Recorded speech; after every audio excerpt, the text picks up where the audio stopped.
Hello, dear viewers. Welcome to the new video. So finally, we got a good result, but opponent helped.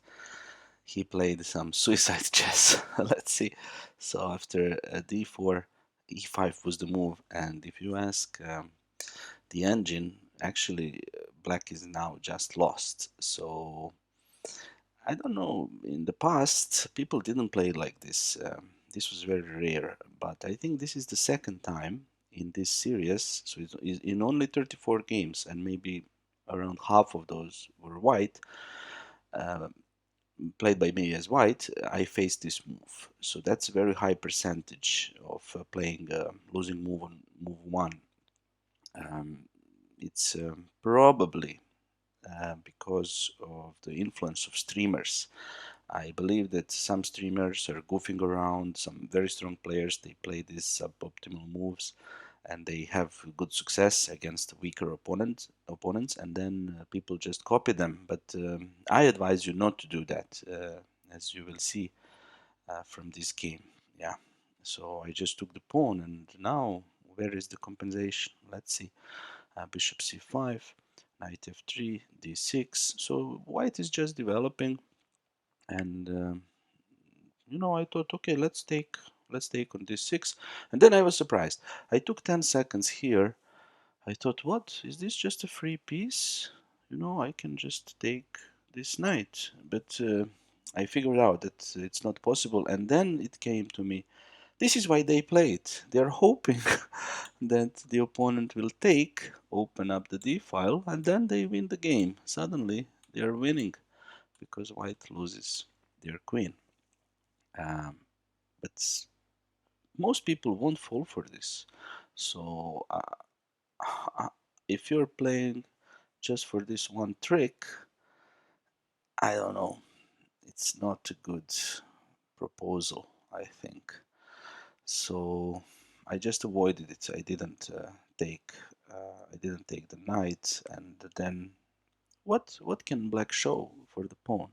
Not much. Although in real life, people can mess up. I managed to mess up here a little bit later. Let's see.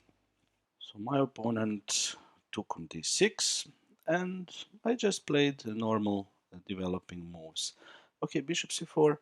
Perhaps, since we are a pawn up, maybe it was better just to go to e2 to cover everything. But alright, I said I'm gonna play a little bit more active. I'm not just gonna turtle up. Yeah, although maybe that was better. So bishop b3, exchange, a b3, and d5. So yeah, black got some space thanks to this pawn, but he is a pawn down, and white can utilize that extra pawn to control more squares and slowly get a better game. I mean, he already has a better game, but to get an easy game. So I castled, queen d7, and now I thought, all right, I have an extra pawn, but let's pretend I don't, and let's just play against this guy. So let's just block it by playing knight b5 and then coming back to d4 and stop all black's ideas, because he has a dark square bishop and he would like to open some lines, maybe with a move like this to make this diagonal longer. So if I put a knight on d4, there won't be any of that, or it will be harder for him to achieve that kind of game plan. Sorry. So I'm proud of this move. Knight b5 seems like a good move, although many moves are good here. You can go knight e2 or something else for that matter. But alright, knight b5, a6. I said, alright, I wanted to go to d4 anyway. And now knight g6, attacking my bishop. So I just retreated it. At this point, black decided to throw everything at me. So he played f5. Actually, this is not everything. He will throw more stuff. How do they say? The kitchen sink, yeah? Everything in the kitchen sink to throw at someone. So I thought, all right, so at some point he's going to play f4, I guess. But right, to undermine my d4 knight. But somehow it doesn't seem to work, But I decided to simplify a position a little bit. So I took on c6, and then I played queen d3. I cannot remember. I know that I'm attacking this pawn, but I cannot remember why I thought that this move is very important. Because originally I would like to exchange maybe this pair of knights. That was my initial plan. But I cannot remember. I just remember that during the game I felt that this is a good move, an important move. Actually, it's just a decent move. Anything goes here. So he played rook e8, and now I start to come astray because I wanted to plant my knight. Yes, yes, yes, yes, yes. I remember now. So let's go back. My idea was to exchange this pair of knights, but I wanted I wanted an improved version. So I wanted to have his queen a little bit dislodged. So that's why I played queen d3, hoping, expecting actually, queen going here. And now to exchange these knights. Right now, I don't see why this would be so important, but just now it came back to me that for some reason I thought that this queen being here and here is a big difference, but apparently I was hallucinating. Anyways, so he uh, prevented my idea by just not playing queen b7. I attacked this pawn twice, and he just abandons it with rook e8. After a move like rook e8, this pawn on a6 is completely gone. Yeah, so it cannot be saved anymore. It's attacked 2 times and defended 0 times. So I said to myself, all right, I don't have to rush. I'm gonna win that pawn, but let's do something useful. Let's exchange a pair of pieces like this, and then a few moves later, I'm gonna capture it. It's not a bad concept, but now I have a loose bishop, and that might prove a liability in the future. So I should do something about that. My opponent played h6. Obviously, he is intending this kind of business to somehow trap my bishop or something like that. But I thought that doesn't work, and I don't know why I just didn't take this pawn.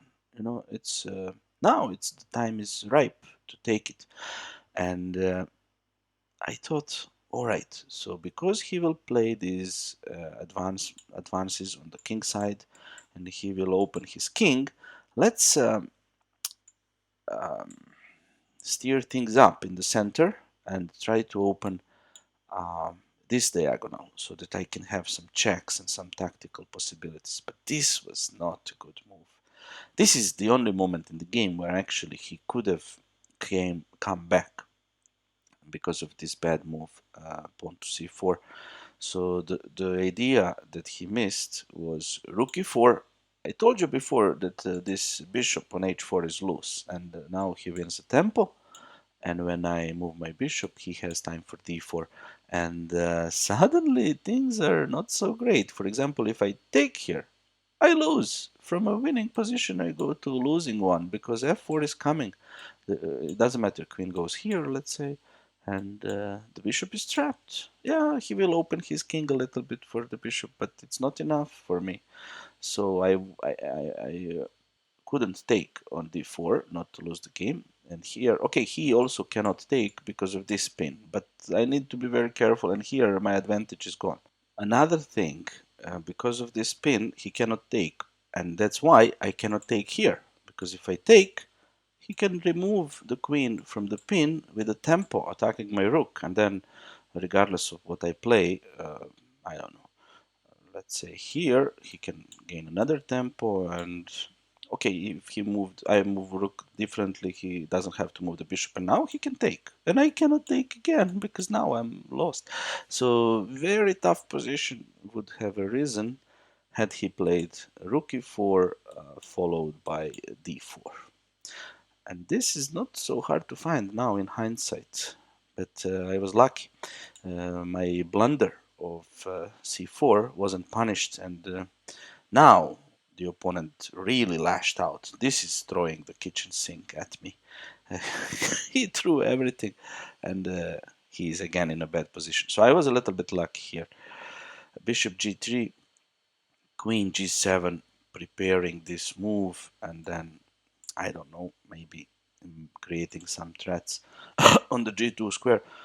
But I noticed that here his king and queen are lined up, so I played a good move, rook a6, with the idea to win his queen. Now you might say, how to win the queen here? Yeah, there is a way, because of this constellation of king and queen, and rook just needs to cross this obstacle. And there is a way, as you will see. He played f4, and it looks like he is achieving what he wanted, yeah, trapping my bishop. Although I can take here and then go here, and it, but it's a little bit unclear, after this move. I'm not sure what is happening here. But of course, this was not my plan. My plan was to take advantage of the position of his king and queen. And after rook c6, I told you there was an obstacle to cross. We crossed it. Now there is a clear threat of rook coming to g6, winning the queen. So he doesn't have time to take on g3. He played rook f6, but now the position of his bishop comes into play. His bishop is loose. You remember a while back, my bishop was loose, and that gave the opponent a tactical possibility. And here it's the same thing, just with opposite colors. The point is, even though my bishop is trapped, his bishop is going to fall. So I just exchanged. Actually, I gave a check first, exchanged rooks, and just took the bishop. And when he takes my bishop, I recapture with the pawn, and I'm not a piece down. And on top of not being a piece down, I'm actually 5 pawns up. It's very rare to have 5 pawns up in a game. Yeah, usually people resign when they are 2 or 3 pawns down. But here it all happened in a span of few moves where tactics were happening, and then suddenly uh, it turned out that white has 5 extra pawns, and that's why black resigned here.